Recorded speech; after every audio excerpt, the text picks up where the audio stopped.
São 7h54, o Magriço está aqui. Tu és advogado, Magriço? Bom dia. Bom dia aos colegas da mesa, bom dia ao Luciano Davi, que eu estou conhecendo hoje.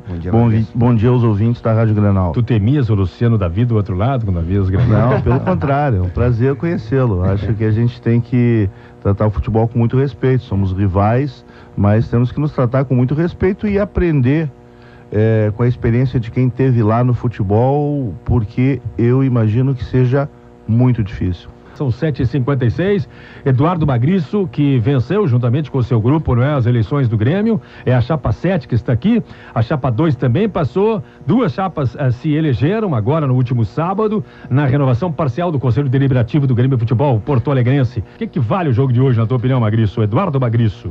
Vale a consolidação do Grêmio dentro do G4.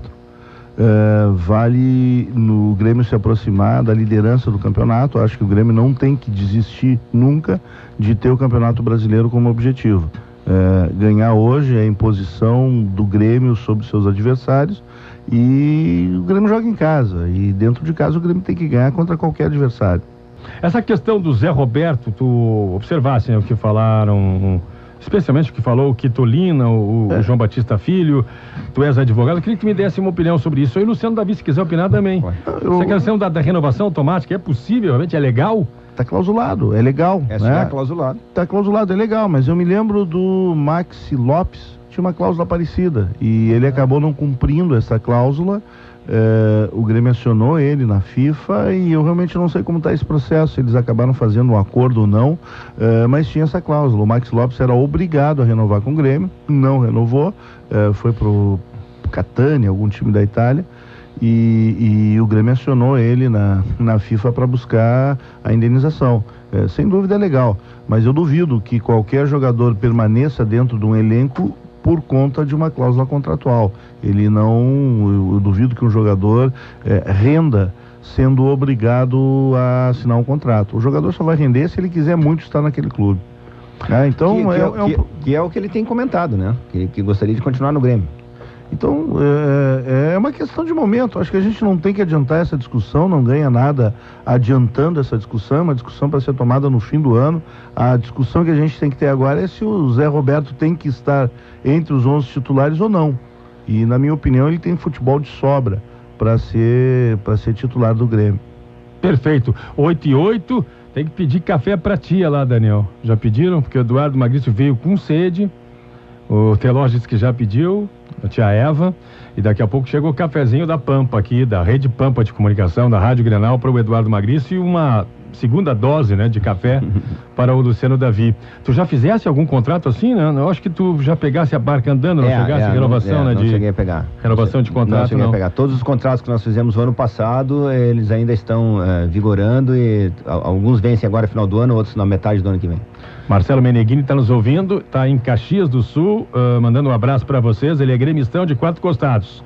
Tem gente opinando aqui também. O César Bimbi está falando aqui, ó. E o Vargas, hein? Tem passe estipulado? Tá perguntando o César Bimbi. Sabe disso aí, João Batista Filho, para responder para o ouvinte César Bimbi? Tem 12 milhões. De euros? De euros. Tá, é o então valor que o Napoli... Não tem, tá de sacanagem, né? Não tá fixo, mas é o valor que o Napoli quer. Bom, não, o Grêmio, o Vargas não fica. Não fica, 12 milhões de euros, hein, Magriço? O Rui Costa já deu uma entrevista pro um site, se eu não me engano, é El Mercúrio, do Chile, e depois até no desembarque ele foi questionado sobre isso, ele disse, não, me expressei mal e tal, mas no site lá estava claro, pelo menos, na entrevista ele dizendo, olha, não temos como ficar com o Vargas, e convenhamos, não tem 12 milhões. O que eu sei é que o Vargas teria um empréstimo de 1 ano e meio, e com a possibilidade de ser chamado de volta para o Napoli a cada 6 meses. É uma pena, porque eu acho ele um grande jogador, é um jogador que me agrada. Acho que no ataque nós temos que ter sempre um jogador de velocidade, e ele é o jogador com mais velocidade dentro do Grêmio. Quando ele pega a bola, dá aquela arrancada, e ele tem uma velocidade com qualidade, ele dribla, ele corta o zagueiro. É uma pena. Por isso que a gente tem que usar o Vargas o que der esse ano, porque o Vargas faz muita diferença. Aquele gol que ele fez contra o São Paulo mostra toda a qualidade dele. Baita jogador, sim. Ele vem por trás dos zagueiros e pula muito alto para um jogador que não tem uma estatura como ele e cabeceia muito bem. Uhum. Eu tenho uma pergunta pro Magriço, porque o Gustavo Schmidt, do MGV, ele disse aqui na Rádio Grenal pro Roberto Pato Moura que se não fosse a greve dos Correios, eles teriam feito 100% no Conselho Deliberativo do Grêmio. O que tu poderia dizer a esse respeito? Eu não sei o que tinha nas cartas que não chegaram. Se ele teve acesso a essas cartas, talvez tenha sido a única pessoa a ter acesso a essas cartas. A comissão eleitoral, nas atas oficiais, não falou dessas cartas. Eu não faço ideia. Eu também poderia dizer ao conselheiro Gustavo Schmidt, ex-conselheiro fiscal, de que no pátio a chapa dele perdeu. E perdeu muito mais longe do que nós perdemos na correspondência.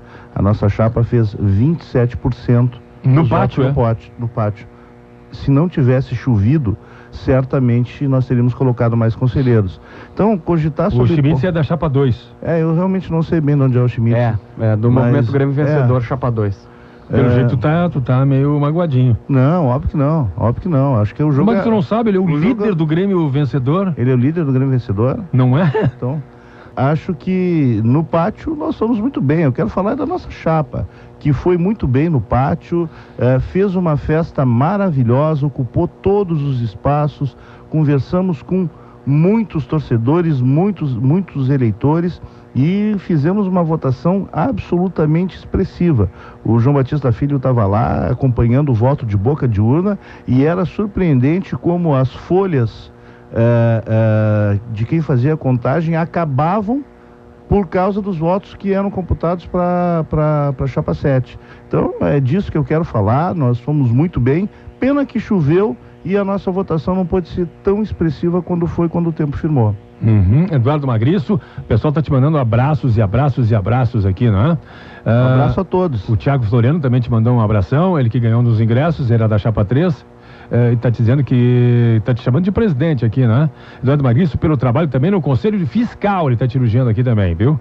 Precisa ser conselheiro para ajudar não precisa ser conselheiro para ajudar o clube. 8h41. Mas precisa ser conselheiro para pensar numa nova gestão. Sem dúvida, mas não precisa ser conselheiro para ajudar o clube.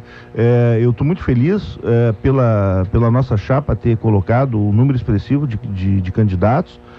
Mas de certa forma eu também estou muito chateado por pessoas importantes para o Grêmio que não se elegeram, que ficaram de fora, pelas opções políticas dos seus respectivos grupos. Justamente isso que eu estou falando, essas pessoas que ficam de fora. Mas eles têm que continuar ajudando o Grêmio. Por exemplo, o Jefferson Thomas, que é mandou um grande abraço amigo aqui. Pessoal, mandou um abraço a ele também. É importantíssimo para o Grêmio, vai continuar o trabalho no Conselho Fiscal e não vai deixar de ajudar o Grêmio estando de fora do Conselho. Da mesma forma, o pessoal da Chapa 4, que faz parte da atual gestão, e tem gente muito boa, muito competente, e para não fazer injustiça, eu vou citar um só, que é o Irani Júnior, a quem eu respeito muito e que ficou de fora, mas o Grêmio não pode prescindir de pessoas com talento dele e que fazem o trabalho que ele faz. Então, estar no Conselho é uma situação temporária, não significa que a gente vai ajudar mais ou vai ajudar menos o clube. O importante é que, em estando no Conselho, a gente faça o possível e o impossível para que o clube seja cada vez melhor. Qual é o número de assinaturas necessárias para que se forme um movimento no Grêmio ou no Internacional? Tem um número mínimo de assinaturas? Sim, 25 assinaturas. Bom, 25 assinaturas o João Batista, mas o Teló, o Daniel, a gente faz um movimento no Grêmio e no Internacional. No Grêmio não. No Grêmio também são 25 assinaturas? Movimento, podemos fazer um movimento do meu prédio. Movimento. Podemos fazer um movimento do meu prédio. O direito mas aí concorrer uma eleição? De associação é livre. Para se associar, concorrer à eleição, botar uma chapa, basta 50 assinatura de 50 associados. É isso aí. Por isso que nós tivemos 7 chapas. E o grande debate que nós temos que fazer no Conselho esse ano é essa questão da cláusula de barreira, que no Inter é 15, no Grêmio é 20, e a gente, é democrático, é antidemocrático a cláusula de barreira, mas se a cláusula de barreira fosse 0, nós teríamos lá o movimento dos tricolores do meu prédio, movimento dos gremistas da rua de cima, movimento dos torcedores do bar da esquina, e nós teríamos 20 e poucas chapas que contribuem com 0 para a eleição. 7 chapas como nós tivemos, e eu respeito todas elas passaram uma mensagem, me parece um número excessivo e mostra em alguns momentos uma incapacidade de coalizão, uma incapacidade de composição. E nós temos que ter, num órgão como o Conselho, a primeira coisa que nós temos que ter é a capacidade de compor e ouvir opiniões diferentes. Claro. E a urna deu essas respostas. As chapas que tiveram a maior votação foram as chapas que compuseram melhor. As que tiveram a menor votação, as que foram as últimas classificadas, foram aqueles movimentos que concorreram sozinho. E eu duvido, eu estou no MGI há muito tempo. O MGI é o maior movimento do Grêmio. O MGI tem 82 conselheiros, agora colocou. O MGI tem 150 associados. E nós não tínhamos 180 nomes, muito longe de ter 180 nomes. E eu fico pensando onde um movimento vai buscar 180 nomes para compor uma chapa de qualidade, para compor uma chapa sozinho. Né? Nós tivemos que compor e compusemos e felizmente acertamos muito na nossa composição, porque os três movimentos tiveram uma sintonia, uma sinergia muito boa. Mas já existe uma cláusula de barreira, assim como é no Inter, no Grêmio, de que tem que ser sócio tantos anos. 5 anos. 5 anos. E já é um limitador que qualifica, né, um movimento. Qualifica, mas ainda assim eu vejo a dificuldade de buscar 180 nomes, né? E os movimentos sem capacidade de composição. Eu não gostaria de fazer crítica a ninguém, mas o que eu chamaria atenção para os movimentos é que componham, porque isso faz parte da política no momento da formação da chapa. É um momento muito rico de troca de ideias, quando a gente fixa os determinados princípios, e a partir daí a gente leva a proposta para o torcedor, que no nosso caso aceitou, né? A crítica que eu faço à eleição do Grêmio é o excessivo número de chapas e o excessivo número de candidatos. Nós tivemos 8.000 votos com 1.260 candidatos, ou seja, 15% do colégio eleitoral era de próprios candidatos. Né? Não faz o menor sentido. Eduardo Magriço, o presidente Odoni foi eleito por conta da geral e vocês ganharam muitos votos por conta da geral. O quanto essa parceria com a geral ela pode ser salutar e o quanto ela também pode ser temerária, porque a gente sabe que a geral tem um histórico, assim como a própria popular do Inter, o Luciano tá aqui, eu incansáveis vezes vi ele tendo que segurar a onda do erro da sua turma. O quanto essa parceria pode ser boa, mas ela também pode te dar uma dor de cabeça. Bom, primeiro a gente tem que ver o que é geral, né? Qualquer torcedor que esteja com uma camiseta do Grêmio cantando um hino é identificado como sendo geral, né?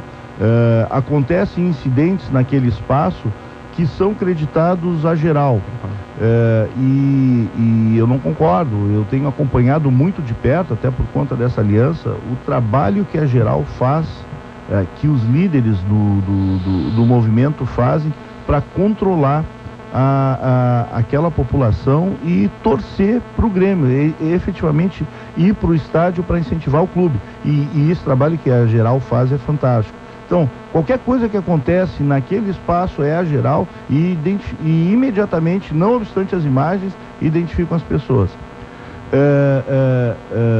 Eu acho muito bom para o clube que os torcedores se organizem e venham participar da vida política do clube. Isso traz uma responsabilidade para eles, traz uma exposição e traz uma responsabilidade. E as conversas que eu tenho tido com eles mostram que eles têm noção da responsabilidade que eles têm de agora em diante. O risco existe porque aquele é um espaço do risco, é um espaço de emoção, de exacerbação, é um espaço diferente dos demais. O torcedor está de pé, é um torcedor que canta o tempo todo, né? Então existe risco de conflito naquele lugar. Se duas pessoas têm uma discussão, em seguida se faz uma movimentação que visualmente parece que está todo mundo brigando, e na verdade quando a gente vai ver na câmera tem só duas pessoas que estão discutindo. Existe o risco, mas eu não vejo que seja um risco institucional para o Grêmio. Pelo contrário, acho muito bom que o torcedor comum, aquele que vai lá para cantar, queira participar da vida política do clube e efetivamente participe, porque quando a gente chega lá dentro do conselho a gente vê que as coisas não são bem assim. As informações que a gente tem, a possibilidade que a gente tem de conhecer como as coisas funcionam, muda completamente a visão que a gente tem do clube. 8h53, Eduardo Magriço.